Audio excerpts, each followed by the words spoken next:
What's up, YouTube? Big D, man. Your homie Big D back in the building, man. Check this out. Usually I do shots out, but I'm gonna probably speed through that today. You know what I mean? Forgive me because I'm trying to get this video uploaded, and to y'all as soon as possible. Now, but first and foremost, man, I do appreciate each and every one who have been subscribing, everybody who liked the last videos that we did, everybody who been commenting. You know what I mean? Continue to follow that pattern. You know what I mean? The algorithm on the channel for we can build it to the point where, the next threshold, I'm trying to get to this channel too. And we take baby steps to getting to the ultimate goal of reaching as many people's ears as possible. It's 1,000 subscribers. We almost there. We almost there. You know what I mean? And I believe that we're going to eventually get there. Like I said, usually I do shots out. So, if I don't do it in this video, best believe I'm going to go back through my comments and I'm going to pull your city up and I'm gonna put you on black, man. To my day ones, though, much love. I appreciate you because you've been rocking with me from the beginning. And I hope that you continue rocking with me until the end. This thing, you're going to get to the point where I want it to be eventually, where we want it to be eventually. So, the reason why I'm skipping through all that, through the comments and everything, because I'm right now, as I sit at this seat, I'm having an internal battle in my own mind of whether or not should I push this story out or just leave it where it at and eventually come back to it. But damn it, they're gonna get told, so we might as well get told right now. Quick disclaimer: if I start cursing or anything in this video, man, please forgive. Because this right here is something that really I had put back in my mind, like in the back of my mind, like, I had suppressed it deeply because of what's transpired in this whole episode that I'm finna drop with y'all. And I feel like that was like another failure to save another soul from bullshit. Even though I did try, but I couldn't. And but he did set on whatever was coming his way. And he was willing, and y'all hear the story. So check this out. And another reason why I'm telling this story, man, be things that I be running across on the internet. Things that I see on the news, with social media and everything else, man, it's so easily to run across information and find out things that you normally wouldn't see in mainstream media. You know what I mean? Backstream media tell you all these stories, man. And plus,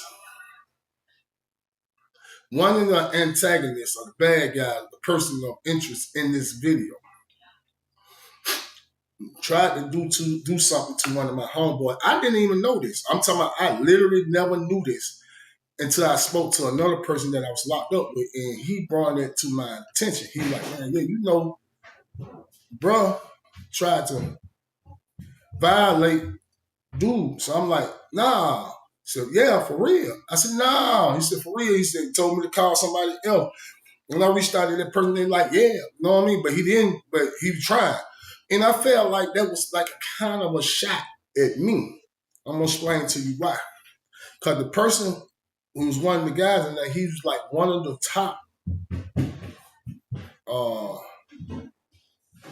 person over this certain gang. So let's get to where we're talking about. This is talking about gangs. In Alto, it wasn't a lot of gangs.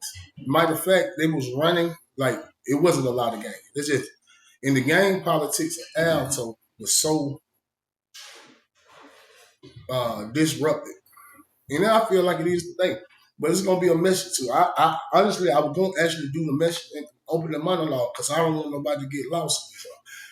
But it's gangster pimping. That's what it is. Gang pimping. And although it doesn't happen to the extreme that this did, it still do. And I'm going to explain it to you after I tell you this story. And so We in Alto. We in B unit. So it was this young dude. He came into the dormitory. You know what I mean? So it's after he came in. I didn't see him actually until like it was like after 4:30 count and 4 o'clock count, and then we came out to the day room and we sitting like in the day room and stuff. People waiting to go to shower. Some people just jumping in the shot. Whatever you doing, you open to do in the day room at that moment. So I'm sitting at the table as I usually do because I, you know what I mean. I like to kind of, you know, not try to get in with the crowd. Meaning like, you know what I mean. I kick it, but you know what I mean. But when I'm first up, I like to try to goddamn reflect on my situation. And at this point right now, I still was battling internally with being in prison, away from my family. Still battling with the fact that I felt like I let my dudes down, and my aunts, my uncle, my aunt, my grandmother, and the people in my family down. So I was like doing a lot of self-reflecting at that moment. But I'm sitting in the day room, you know, I'm still got my P's and Q's on. I'm up. And you know, I see like this young dude, never seen him before. And this other guy who's part of this particular gang. They're looking at me and they talking amongst each other. They're looking at me. They're talking amongst each other. So let me explain something to you. The young guy who just came in the door and was talking to this guy, I respect the dude because, you know, he was like really official with this gang thing. And he talking to this young guy, but they looking at me. Now, it's two groups of the same gang. Now, you have dude who I'm telling you I respect, and then you had that other group with the bullshit. You know what I mean? I ain't gonna step on it, ain't gonna sugarcoat it, I ain't gonna call it BS, they with the bullshit.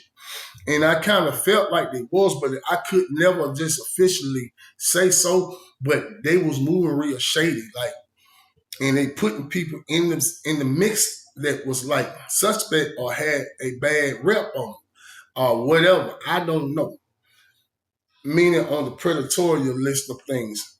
Some was shit I heard wasn't bought. I don't know. I never seen it, so I can't really speak on it. You know what I'm saying? But yeah. So we're sitting, I'm sitting there, and these dudes keep looking at him. So now I'm on point, like, what the hell these folks keep looking at me for? So I'm looking at them. The young dude who I didn't know started walking toward me because I seen Buddy point like, you know what I mean? And he come walk over there toward me. And when he walks up to me, he started throwing up this damn gang sign. I'm like, hold up. I said, hold up, man, what you got going on? So he was like, man, they said you dead. Now, time out. I am familiar with this gang, meaning familiarity with when I came off the street.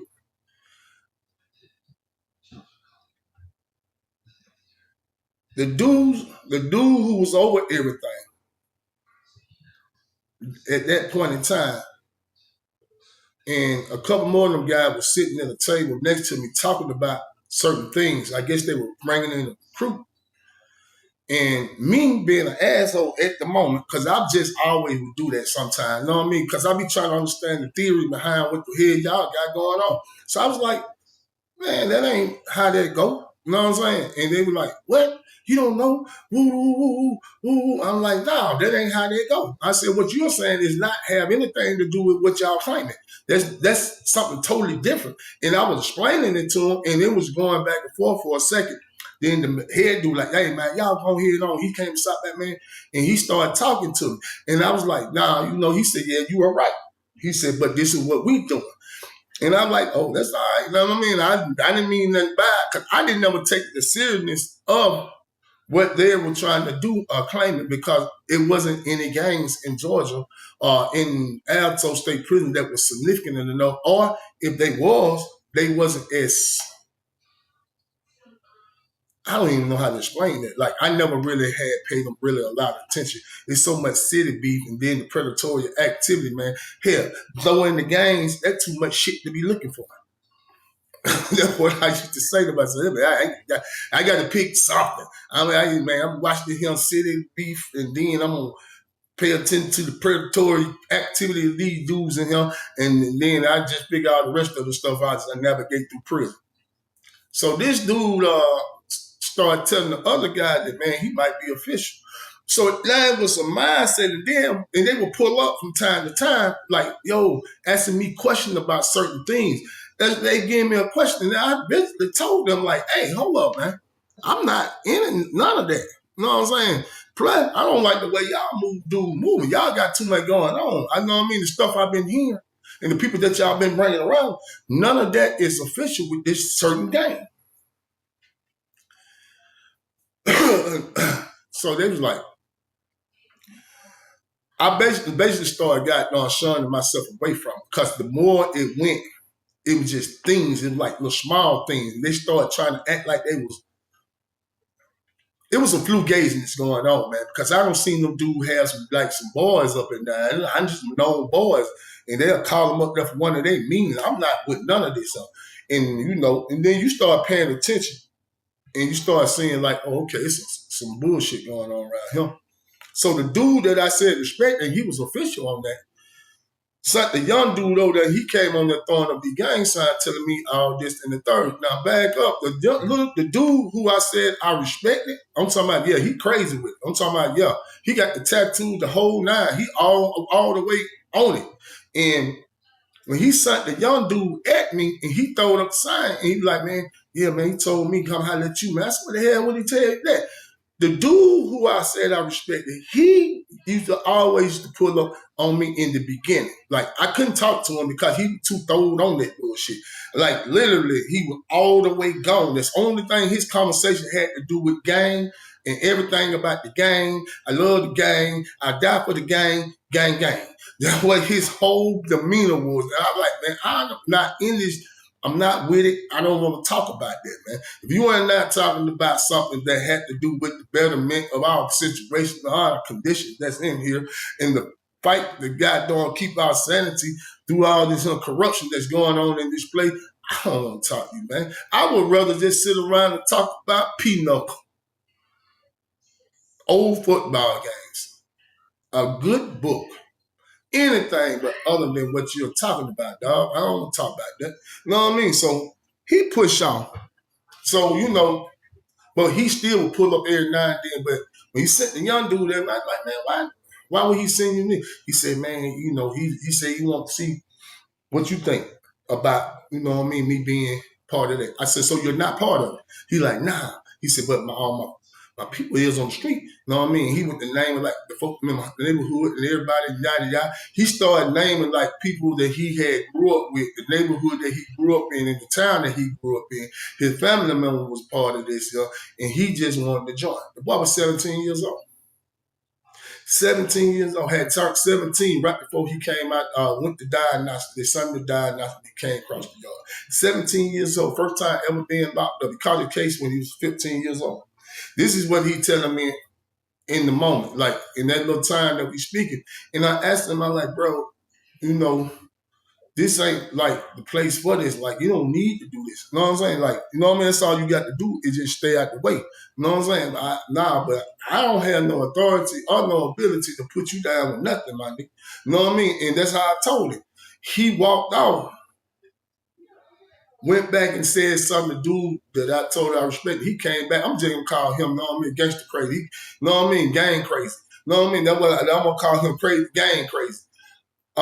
Gang crazy come back over and say, hey, man, I signed him over there, man, holler at you, man. So listen, man, we gonna have to do something about him, man, because I'm sick of these dudes, man. I wish he was talking about the other dudes. You know what I mean? And I was like, what you mean? He said, man, I'm finna be in my own hood, my own thing over here. I'm finna be in my whole own situation, and we gonna do it the way it's supposed to be did, how they supposed to do it, and da. And I'm like, man, go do you.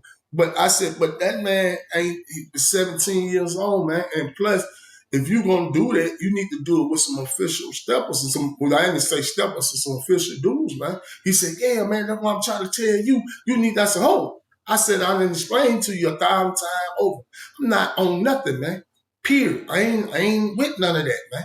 I said, I'm familiar with it from the streets because I knew people that was part of this. You know what I mean? And we used to sit around and have a conversation about it. And I kind of had an understanding of what's going on. And he was like, You know too much though. And he walked out. And I was like, cool, I don't care, man. Don't come talk to me. So the next couple of days, dude still would like pull up on me and holler at me. And he still talking to gang. Yeah, I'm gonna call that dude gang. He still talking to gang. But he would still pull up on me and talk to me sometime. And then he started kind of fading back a little bit.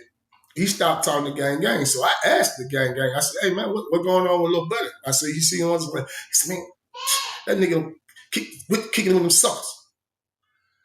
Because I never really paid any attention to how he was moving in the dormitory. You know what I mean? This is like 2-3 days in.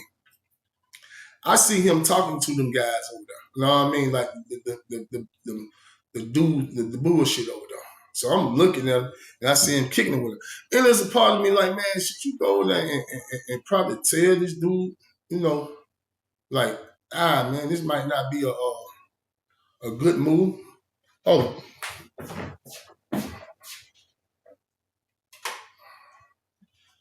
this lighting sucks. You know, tell this dude that it's not a good move, a good look to actually do this. You know what I'm saying? But hey, man, each his own, man. He gonna have to figure this out on his own. He gonna have to learn on his own that, hey, you know, I done told you this ain't something that you probably want to be involved in. But it was another part of me that was pulling at me and said, man, let me pull up on this man, let this man know. So I pull up on him and I tell him, like, hey, man, what's going on? He like, I say, I see you been kicking it with them dudes right there. He like, yeah. And I said, hey, them cats ain't right, man. You know what I mean? He's sitting up there looking at me like, I said, nah, man, they ain't right, man. You know, you need to be mindful, man, talking to them dudes, man, because them dudes ain't right, man. I said, I wouldn't just tell you that just because I don't like them. Them guys ain't right. If you're going to be part of something, that might not be what you want to be a part of. And basically what I was saying to him, like, this is something that you might not want to be a part of.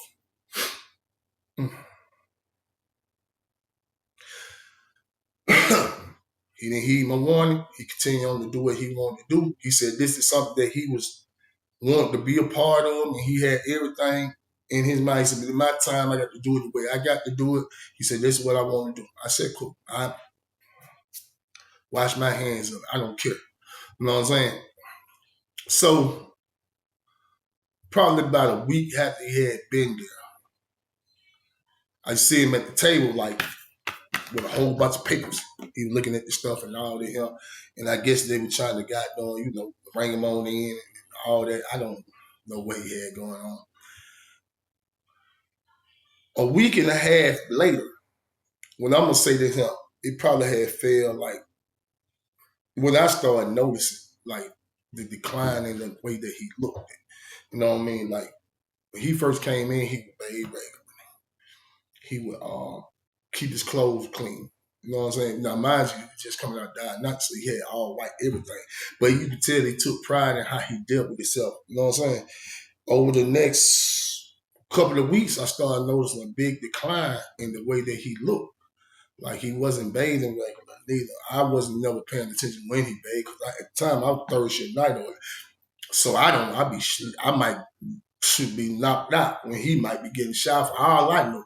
But he didn't look as clean as he would normally be. Like he wasn't trying to keep his hair, you know what I mean? Because we used to wear like wave caps. And I'm going to explain to y'all one day about the hygienic goddamn whole thing about the wave caps that we used to make, homemade wave caps that we used to make in prison. So I hadn't noticed it, but you know, maybe the wear and tear, the fact that he's in prison might be getting the best of him. It was one morning I had a call out, and he was out there in the day room, and I guess he had a call out too. I had a medical call out, some of bullshit, and I seen him sitting there at a table, and he was staring off into like space. And I looked at the young dude. I like, that smell you good.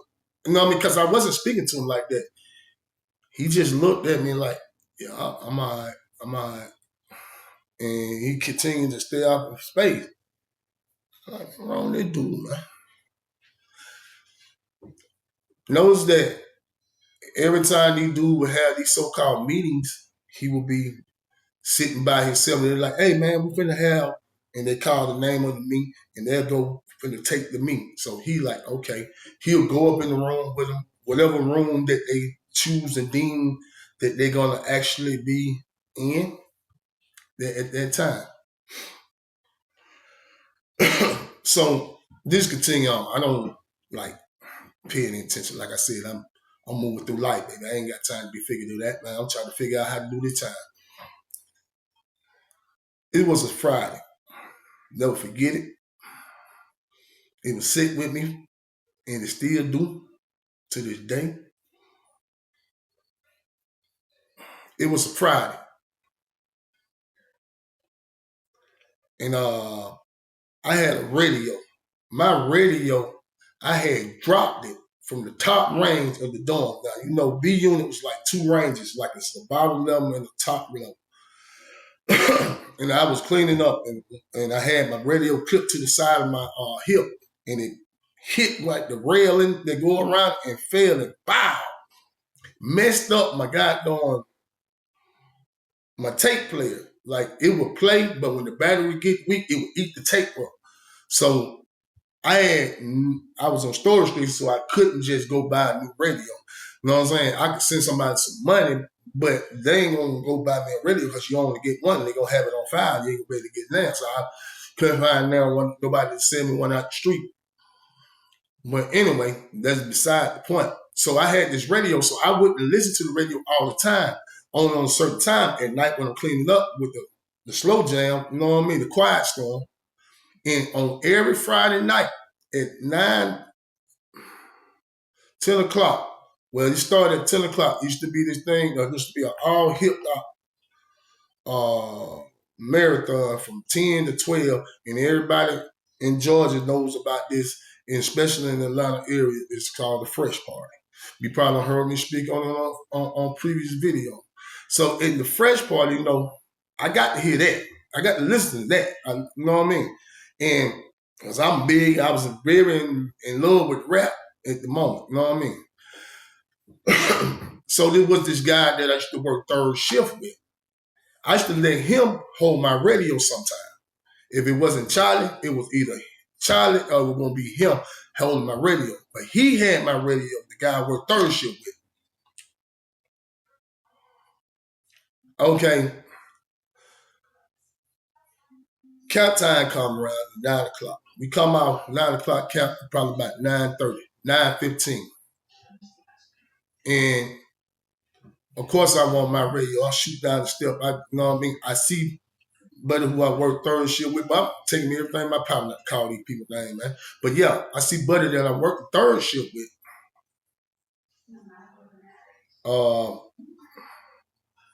Down there. You know what I mean? I like, hey man, give me my radio, man. And he was like, man, my brother got the radio. So stop. Because I'm gonna explain to you why I was looking at him like his brother was one of these gangs. Matter of fact, he was the number 2 man. Up under the number 1 man. He's like number 1 man, right hand man.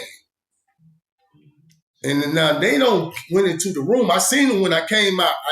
Listen, I slept like 2 doors down. It was like my door, another door, and where Buddy slept at, where the gang member slept at, right there. And I seen them call a meeting. So I'm like, yeah, man, we finna have a meeting. And they called little dude specifically. So I'm like, man, come on, man. I said, man, you don't go in there and get my goddamn radio, you better. And he was like, all right, I'll go up there and get it. He goes up the step. Well, he was BSing around for a second. And then I got him again and said, man, go on and get the radio, man, from your brother. Because that's who room they was in, his brother room. So he runs up the steps. Because I slept up the step. As soon as you go up to the step, my door was right there. As soon as you hit the threshold of the top of the step, my door was right there. His brother's door was like another door. And his brother's door, because it was like 2, an electric box or something, and then his brother door. He goes up there. He tried to get the radio. I don't know what was said, stuff like that. He come back downstairs. Somebody they busy. They got something going on. He told me to come back. So I sit there for another about 5-10 minutes. I said, man, bump this, man. I'm finna go get my radio, man. I run back up the step. I go up there, hit on the door. And like to him, who that is? I said, man, it's D, man. So what's up? I said, man, I'm gonna get my radio, man. Hey, man, hold on for a second. I said, man, let me get my radio, man. All right, man. I hear some fumbling and bumbling in there. Now, I know it probably about 6-7 dudes in there. You know what I'm saying? The fumbling and bumbling. They slide the radio under the door. I said, hey, man, let me get my headphone, man. And I used to have like a big headphone, but it was like, we used to put them like with sock on them, some weird stuff, like take some new state sock, roll them up, put the headphone in there, and take like a band and put it around to hold it because it make the bass bump a little bit more.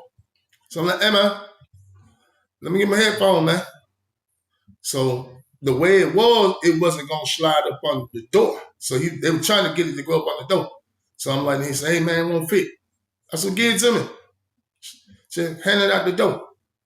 He like, man, can you wait? I said, nah, I can't wait, man. You ain't supposed to have it. He's like, man, get the man the radio, man. Get the man the headphone. I hear some more fumbling in the back. I'm standing up. They opened up the door.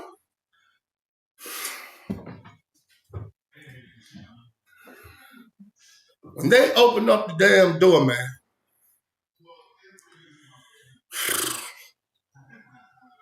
they hand me my headphone, and this man got his jump. He's in this man, man. Like literally, he is in this man. In the little young dude, man. They got the little young dude. And he in the little young dude, man. One of these dudes are in the young dude, man. I'm like, man, what the? Excuse me, man, cause I'm finna curse. I'm not finna hold it, cause this shit right now, this living in the moment shit, there's no going back to that moment. These motherfuckers got this man booted over in this motherfucking man. Now listen, I was 21 years old. In the 21 years I had lived on this earth, although I had been down there and I heard people get violated, I heard of people getting, you know what I mean, getting taken advantage of. I done heard and seen some things. But this right here is the first time in my whole entire time that I had been down there, in my whole entire life that I ever seen two men engage in the act of sex. Matter of fact, this is the first time I ever seen two human beings engaged in the act of sex in person. And this is what the first time that I'm gonna get a chance to see some shit like that. I ain't talking about like me having sex with a woman. I'm talking about me actually seeing two other people. And I'm sitting up there looking. It was like 3 seconds. And it seemed like it was 3 years, bro. Like you see everything. And I'm like, I couldn't deal with what I was seeing. Couldn't deal with what I was seeing. My mind was trying to process it in that little time. It's like, what the fuck, man? Like, and the dude was handing me like the headset, and I'm reaching for the headset slowly, but I don't even want the goddamn headset. Now at that point, excuse my language, but I don't want it, man. And I just grab it, man, and I'm like, man, this is some bullshit. And I shut the door. I shut the door and locked the door. Fuck that door. I'm serious, man. I was so. And one of y'all fuck niggas see that video, man. I'm talking about y'all, man. I'm letting y'all know right now. This is bullshit y'all did that young nigga, man. That's some bullshit y'all did to that young man, man. After I seen that shit, man, I'm like,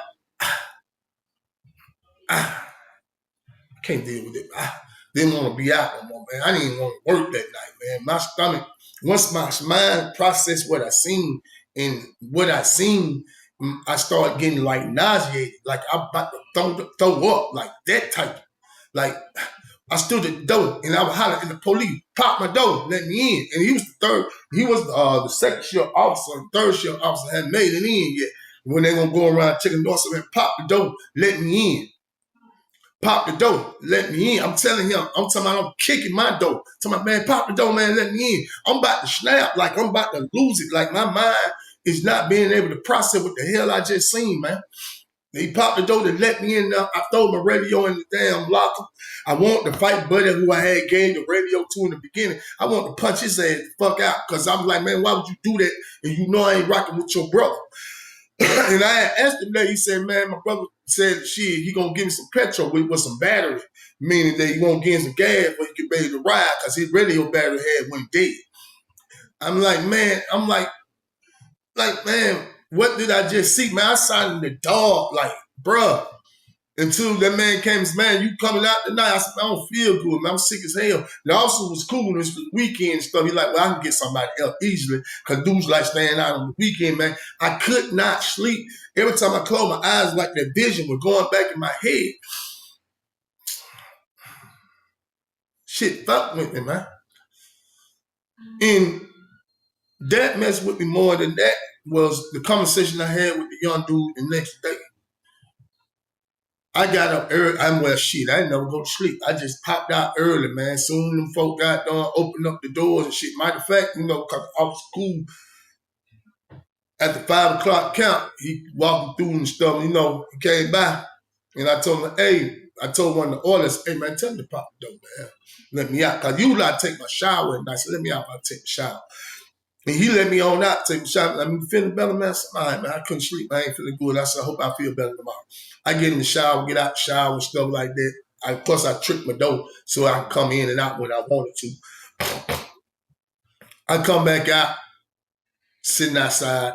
The young dude pop out. He looked at me, when that happened, he looked at me and I could see like the hurt and anguish in his eyes that I actually seen. You know what I mean? Like, because I had warned them, like, dealing with them dudes, man. And he was sitting out there. I didn't say nothing to him in the beginning, man. It disgusted me. I'm like, man, why would you not listen to what fuck I just telling you about these lanes, man? These dudes ain't right, bro. These niggas, this dude said, he was just sitting there, right? And it just irked me. I said, I had to find out. I'm the type of person, like I said, man, sometimes things just would get to me to the point where I need to find some type of clarity. Some type of clarity of why would you allow yourself to get played out of pocket like that, man? So I walk over there to him. Ain't nobody in the world want to join no game that bad. I know damn well. So I sit down with the dude across from me. He look at me and, he look at me and he drop his head. I'm like, man, I'll ask you something, man. What the fuck did I just see yesterday? He dropped his head again. I said, I'm going to ask you a question, though. Why was you letting them people fuck you, man? This is exactly, I'm not putting no cut on this, what I said. So like I told you, I gave the early disclaimer. There's going to be a lot of cursing in this. Because I need to hear the significance of this story. I need everybody to understand how significant this was. I said, man, what the fuck you would let them do that to you for, man? He dropped the head. I said, man, listen, man. Explain to me, man, what happened? And he was like, well, they told me I had to learn this stuff like 3-4 days. He said, I never seen this stuff before. And I couldn't learn it. So they told me that they gonna beat me, violate him, and they gonna continue to violate him until he learn it. They gonna beat him every day.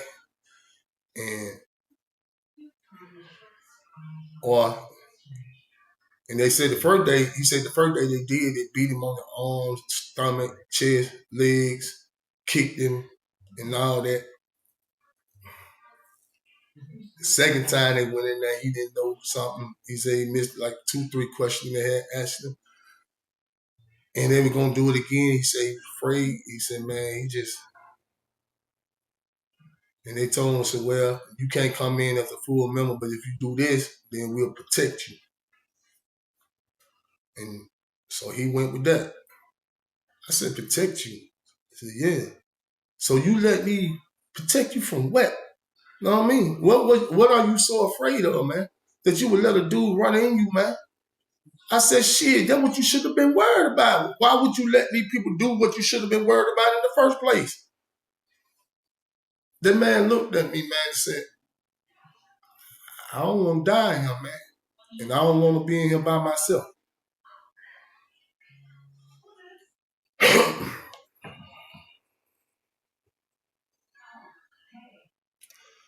Come to find out, man, when that man was sitting out there on the table, man, staying out there was nothing, and staying out the sky and stuff like that, they had been out there running trains on this man, for a couple of weeks, man. Every time they had me, so it's like 3-4 times a week they was doing this to this man, running a train on this dude, man. And y'all dudes some real suckers for that, man. You know what I mean? And I don't pray for nobody downfall, man. None of that. I ain't never had said the word of hate, regardless of how many people I ran across or nothing, man. When I can look back on it, man, I don't want nothing good to happen for y'all, man. Honestly, I'm not praying for your downfall. I'm not going to go with God with this one. Because God seen what you did. And if he forgive you, then you forgave. You know what I mean? But y'all, some suckers, man. Some real life, unadulterated, grade A, top notch, 100% suckers for that bullshit you did to that young man, man. I was so mad when he said that. I told that man to get the hell. I said, man, get out of my face, man. Don't speak to me ever again, John. And I told him that because the 21-year-old there couldn't understand what the hell was going on.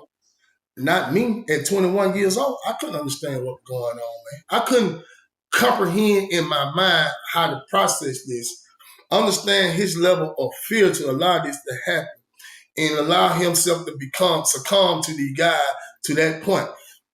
I could not process it. And in my mind, I'm like, man, maybe this man just want to be like this. Well, I was 15 years old, ain't never been in the streets. Ain't never did nothing. Messed around and caught a bullshit ass robbery charge hanging with one of his partners.